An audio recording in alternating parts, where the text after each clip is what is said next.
kayo mga be. So, kakatapos ko nga lang din maglagay ng blush on and then magpa-powder na ako. Ito yung powder ko. Asin to? For now.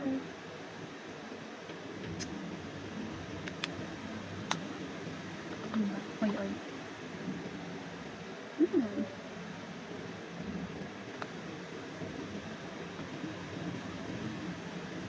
So, pag naglalagay ako nitong foundation, be, tap-tap ko lang siya.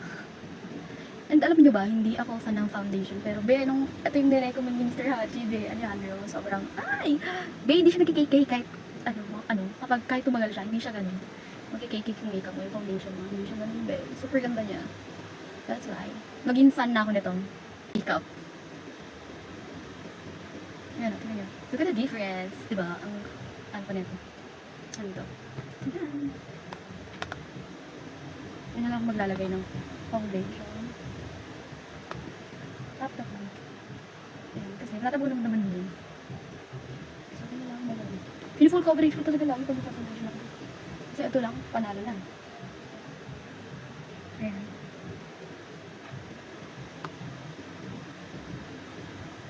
My ears. Then my neck.